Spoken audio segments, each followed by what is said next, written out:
សួស្តីបងប្អូនសិស្សានុសិស្សទាំងអស់ថ្ងៃនេះលោកគ្រូនឹងចែករំលែកអំពីវិធីឆ្លងសម័យកាលតាមចំនួនអុកស៊ីតកម្មដដែលថ្ងៃនេះផងដែរលោកគ្រូនឹងចែករំលែកអំពីការឆ្លងសម័យកាលដោយយើងរកមេគុណ A និង B ដែល A គឺតាំងដោយ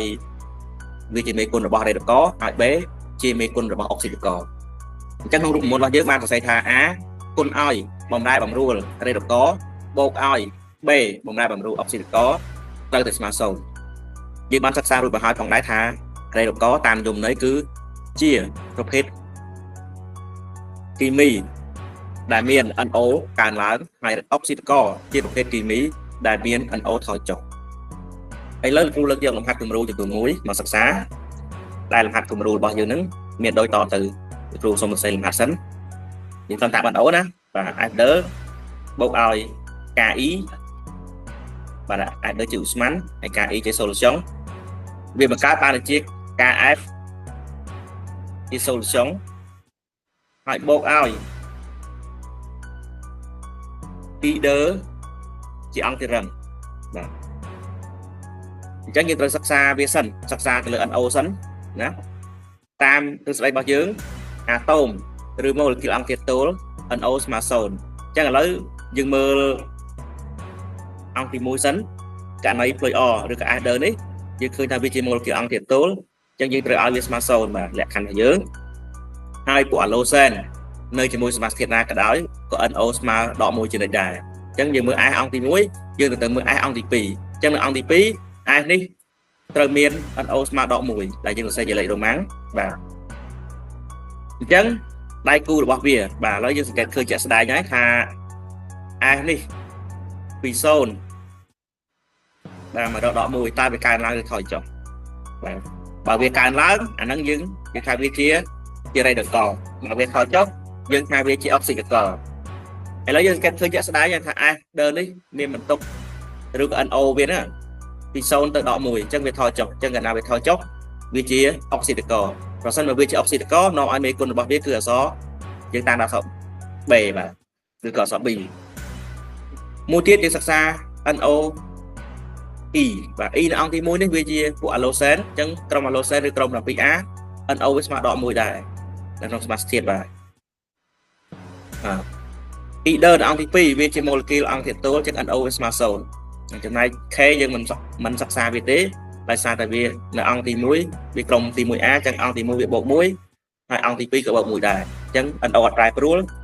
វាមិនមែនជាអុកស៊ីតកឬក៏វាមិនមែនជារេដកដែរនៅពេលនេះ E ពីដក1ទៅរក0យើងឃើញថា NO របស់វាមានការកើនឡើងពីដក1ទៅ0ដូច្នេះវាគឺជារេដកនៅពេលវារេដកយើងតាំងដោយមេគុណរបស់វាគឺអក្សរ A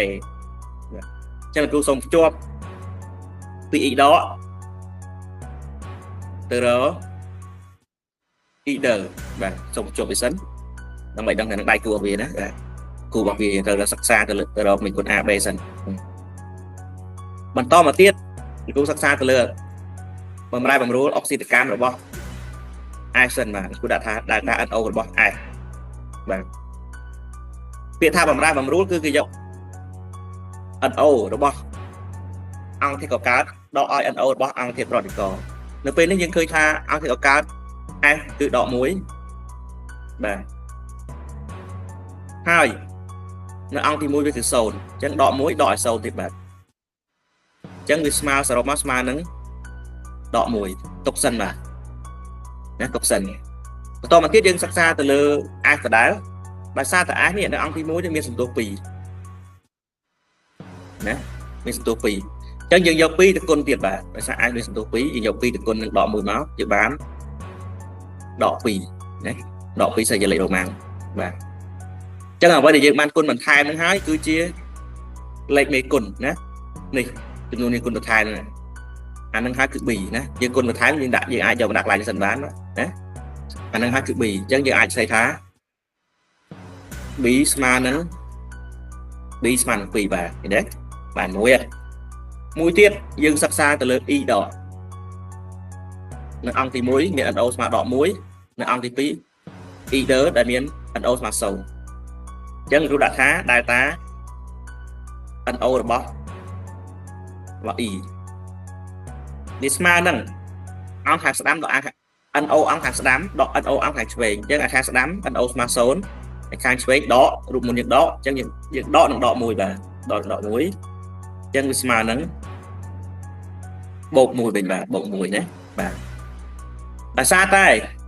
E នៅអង្គទី1មានសន្ទុះ1មានអត់មានសន្ទុះយើងអាចអានចឹងបានហើយ E នៅអង្គទី2មានសន្ទុះ2ដូច្នេះយើងត្រូវ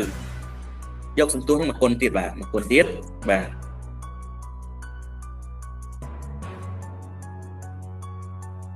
នៅពេលដែលយើងយកមកគុណយើងស្មើនឹងបាទយើងបានតម្លៃវាស្មើនឹងបូក2បាទបូក2នេះចឹងអ្វីដែលយើងគុណចូលនឹងហើយគឺជាមេគុណដែលយើងតាមដាក់អក្សរ A ណាចឹងគ្រូអាចដាក់ថា A ស្មើ2ដែរណានេះយើងយក2បណ្ដាកន្លែងនេះដែរបាទចឹងនៅពេលនេះយើងបាន A ស្មើ2 B ក៏ស្មើ2ដែរគាត់ថាបើសិនយើងមើលមកលើយើងបំរែបំរួលរបស់អុកស៊ីតកម្មរបស់ A ហើយនឹង E ហ្នឹងគឺមួយខាងដក2ខាងបូក2យើងបូកគ្នាស្មើ0ហើយយើងចាំផ្ទៀងផ្ទាត់ណាបាទនៅពេលនេះយើងខ្លឹងសម្រេចណាបាទគូដាក់ថាខ្លឹងសម្រេចគឺចម្លើយចុងក្រោយណាបាទខ្លឹងសម្រេចយើងត្រូវសិក្សាមើលតែម្ដងណាឬមើលផ្នែកតែម្ដងគឺសូមសរសេរសមីការឡើងវិញបាទ F2 បូកឲ្យការ E បង្កើតទៅជាបាទការ F បូកឲ្យ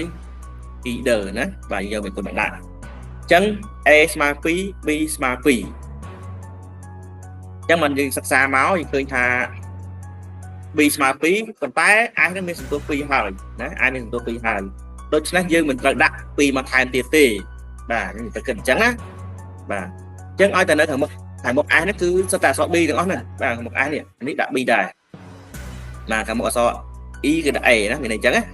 បាទអញ្ចឹង B ស្មើ2នៅពេលនេះវាមាន2ស្រាប់ហើយ S ហ្នឹងអញ្ចឹងយើងអត់ដាក់ទេណាសម្រាប់ A ស្មើ2អញ្ចឹង I នេះ NO របស់ I យើងរកឃើញ A ស្មើ2អញ្ចឹងយើងអាចដាក់2បានហើយសារវាអត់មានសន្ទុះដាក់2មកបាទកន្លែងនេះ I កន្លែងនេះវាមានមេគុណ B ដែរអញ្ចឹង B របស់យើងស្មើ2អញ្ចឹងដោយសារតែវាអត់មានសន្ទុះដូចគ្នាយើងអាចដាក់2បានណាករណី either វាមានមេគុណ A អញ្ចឹង A យើងត្រូវស្មើ2អញ្ចឹងតែដោយសារតែវាមាន2សន្ទុះ2ស្រាប់ហើយដូច្នេះយើងមិនត្រូវបន្ថែមមេគុណទៅលើវាទេនៅពេលយើងបានដាក់មេគុណ A និង B ចូលអានប៉ុណ្ណឹងហើយយើងឃើញថាអាតូមទាំងអស់ស្មើគ្នា S ក៏ស្មើគ្នា K ក៏ស្មើគ្នាអង្គទី1អង្គទី2ណាហើយ E ក៏ស្មើគ្នាដែរបាទលោកគ្រូលើកយកលំហាត់ផ្សេងមួយទៀតបាទដែលខ្លឹងតាមរបៀបនឹងដែរតែកូនយល់ទេប៉ុណ្ណឹងបាទឥឡូវលោកគ្រូលើកយកសមីការថ្មីមួយទៀតដែលសមីការរបស់យើងនេះគឺ SO ដឺបូកទឹកបូក E ដឺទៅជាអាស៊ីតសូលហ្វូរិកឬក៏បង្កើតបានជាអាស៊ីតសូលហ្វូរិកបូកឲ្យ HE អញ្ចឹងយើងមើលទៅធាតុណាដែលមាន NO ប្រែប្រួលបានហើយណាបាទចំពោះធាតុណាដែលមាន NO ស្មើគ្នាវាមិនប្រែប្រួលមានន័យថាវាគ្មានគូឬក៏អុកស៊ីតកម្មរបស់វាអត់ប្រែប្រួលយើងក៏មិនអាចតាំងមានគុណ AB បានដែរឥឡូវយើងមើលឃើញមុនគេនេះគឺងាយជាងគេហើយគឺស្វអាយនេះបាទឬ E ដឺនេះនៅអង្គទី1នេះ NO របស់វាគឺថាវាជាម៉ូលេគុលអង្គធាតុទោល NO របស់វាស្មើ0ណាស្មើ0អង្គទី2វានៅជាមួយហាឬក៏យើងថាក្រុមអាឡូសែននៅក្នុងសមាសធាតុវាដក1ចំណិចយើងដាក់វាដក1មកគិតដូចគឺលឿនណាបាទអញ្ចឹងយើងគូសបន្ទាត់វាសិនណាដៃគូរបស់វាឥឡូវគូបន្ទាត់បដាសួរយើងបដាតើពី I ដែលមានបន្ទុក0ទៅរក I ដែលមានបន្ទុកដក1ហ្នឹងសួរទៅវាកើនឡើងឬថយចុះបាទណាពីទៅដឹងចឹងសិនពេលយើងមើលទៅឃើញពី0ទៅដក1ហ្នឹងគឺវាថយចុះកាលណាវាថយចុះបញ្ជាក់ថាវាជាអុកស៊ីតករកាលណាវាជាអុកស៊ីតករយើងដឹងហើយថាយើងតាំងមេគុណរបស់វាគឺអក្សរ B បាទណាបាទ B E នៅខាងមុខ E នេះអក្សរ B នៅអង្គទី1អង្គទី2ក៏អក្សរ B ដែរដឹងចឹងមួយទៀតយើងសិក្សាទៅលើ S ចំពោះ O ហើយនៅអង្គទី1ដឹងតែបូក1ហាដក 2O មិនគេនេះទេ S នៅអង្គទី1បាទ O ដក2អញ្ចឹង O វាសន្ទុះ2ទៅជាដក4ហើយឲ្យវាស្មើ0អញ្ចឹង S កន្លែងនេះគឺបូក4បាទគ្រូដាក់លេខប្រមាណសិនបូក4កន្លែងនេះបាទចឹង S នៅអង្គទី2នៅក្នុងអាស៊ីតសូលហ្វូរិកនេះបាទហាបូក1 O ដក2ណាយើងបូកទៅយើងគណនាវាទៅអញ្ចឹងយើងបានអុកស៊ីតកម្មនៅកន្លែងនេះអក្សរ S នេះគឺបូក6បាទបូក6ណាបាទពីបូក6នេះនៅអង្គទី2ហើយអង្គទី1គឺបូក4អញ្ចឹងពីបូក4ទៅបូក6 មានន័យថាវាកើនឡើងបាទតាមនិយមន័យរបស់យើងកាលណា NO កើនឡើងធាតុនោះវាគឺជារ៉េដុកណា NO កើនឡើងធាតុនោះគឺជារ៉េដុកអញ្ចឹងកាលណាវារ៉េដុកគឺវាមានមេគុណគឺអក្សរ A ប្រចាំអញ្ចឹងណាចាំស្ទាត់ជំនាញរបស់យើងបាទមេគុណវាគឺអក្សរ A ចំពោះរ៉េដុកអញ្ចឹងកន្លែងណាមានA ចំពោះ S កន្លែងនេះក៏ដាក់អក្សរ A ដែរបាទ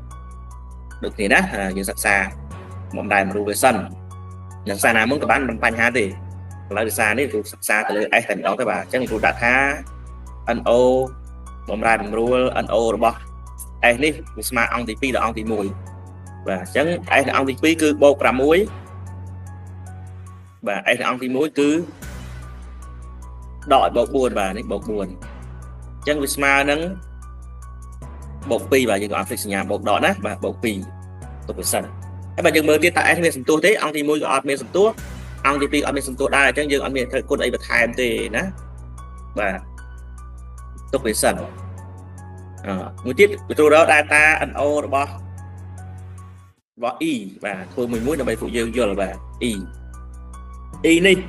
នៅអង្គទី2ដក1ហើយនៅអង្គទី1 0អញ្ចឹងយើងបានដក1ដកឲ្យ0វាស្មើនឹងដក1បាទស្មើដក1ណាស្មើដក1ដោយសារតែ E នៅអង្គទី1នេះ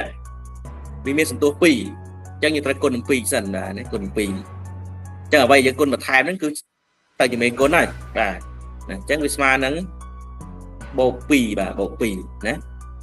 អញ្ចឹងយើងរួមគុណបន្ថែមអាលេខ2ហ្នឹងយើងយក2នេះមកដាក់សិនបាទគុណសិនបាទអញ្ចឹងបញ្ជាក់ថា B ស្មើ2ហើយក្នុងករណីនេះណាបាទគ្រូសេចចេះសិនណា B ស្មើ2បាទចុះ A ស្មើប្រមាណបាទ B ស្មើ2អញ្ចឹងដើម្បីឲ្យបានមេគុណដែរយើងត្រូវគុណបន្ថែមខាងក្រោមនឹង1ណាបាទគុណ1ទៅវាបានបូក2បាទអញ្ចឹងបូក2ដក2ស្មើ0មិនដែរមិនរួចចឹងអ្វីយើងគុណបន្ថែមគ្រូតែនិយាយប្រាប់ដែរអាហ្នឹងហៅជាមេគុណអញ្ចឹងនាំឲ្យ A ស្មើនឹង1នេះដាក់1គុណមកបាទកន្លែងនេះ1គុណមកហ្នឹងហើយអញ្ចឹងអាហ្នឹងហៅជាមេគុណបាទអញ្ចឹងក្នុងករណីនេះ A ស្មើ1 B ស្មើ2ណាបាទអញ្ចឹងមកយើងចាប់ផ្ដើមយកមេគុណហ្នឹងមកដាក់តម្លៃមេគុណអញ្ចឹងធម្មតាទេកាលណារបស់តែស្មើ1មេគុណគេមិនដែលសរសេរឡើងវិញទេមែនទេបាទណាគេមិនដែលសរសេរទេឥឡូវគ្រូសរសេរសម្រាប់ការឡើងវិញបាទនេះតចាប់ទីឡើងទៅបានគេយកមេគុណមកដាក់ណាបាទអញ្ចឹងយើងបានណានៅក្នុងសម្រាប់ក្តៅបាទភាសាយើងមើលទៅសមីការនេះវែងមែនតែទៅពេលយើងដាក់យើងចាប់ផ្ដើមគិតវាឥឡូវដាក់ A មុនណាបាទ A 1បាច់ដែរណាមុខB ទៅបន្ថែមបាន B ស្មើ2ប៉ុន្តែកន្លែងនេះថាមុខ E ទៅដាក់អក្សរ B ទៅដាក់2ប៉ុន្តែយើងអត់ដាក់ឯសារនេះ E នឹងមាន2ស្វាច់ទៅហើយបាទនៅអង្គទី2ហាស់ E អញ្ចឹង E នឹងមានតែ1ឯងយើងមើលអត់មានសន្ទុះទេអញ្ចឹងយើងបន្ថែម2មកបាទនេះយកមេគុណនេះ2នេះបានមកពីអក្សរ B ដែលយើងកែលេមិញបាទនេះ B នេះយកវាដាក់មកណាបាទដាក់មកអញ្ចឹងយើងបានមក2យើងដាក់ហើយយើងចាប់ផ្ដើមពិនិត្យមើលទៀតតើធាតុទាំងអស់ហ្នឹងវាស្មើគ្នាហើយនៅអាតូមទាំងអស់ហ្នឹងបាទយើងសិក្សាមកយើងឃើញថាហាស់នៅអង្គទី2នេះបាទនៅក្លាយអាស៊ីតស៊ូក្រិចមាន2ហើយនៅកន្លែងនេះវា2ទៀតមកហាស់ E ហ្នឹងអញ្ចឹងវាស្មើ4ណាបើយើងមើលមកអក្សរហាស់នៅអង្គទី1នេះវាមានតែ2ទេអញ្ចឹងដើម្បីបាន4លុះតែយើងគុណ2ទៀតបាទអញ្ចឹងយើងគុណ2ហើយយក2មកដាក់កន្លែងហ្នឹងមកបាទ2មកដាក់កន្លែងហ្នឹងមក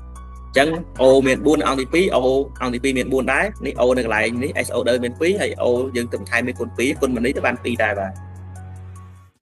អញ្ចឹងសម័យកាលគឺត្រឹមត្រូវបាទប៉ុណ្ណឹងហ្នឹងអាហ្នឹងគឺរបៀបផ្លឹងចំនួនសិទ្ធិកម្មដោយយើងរកមេគុណ A និង B គឺយើងអាចដល់ចិញ្ចឹមបានដែរបាទលឿនបាទដោយគ្រូថាអញ្ចឹងយើងមានច្រើនរបៀបច្រើនវិធីណាក្នុងការផ្លឹងសម័យកាលតាម O អាស្រ័យលើលោកគ្រូអ្នកគ្រូដែលរៀនមកយើងប៉ុន្តែសម្រាប់ធ្វើស្វររំយើងគឺយើងយកតាមមេគុណ A និង B ហើយណាសង្ឃឹមថាបងប្អូនអាចធ្វើបាននៅលំហាត់ផ្សេងៗទៀត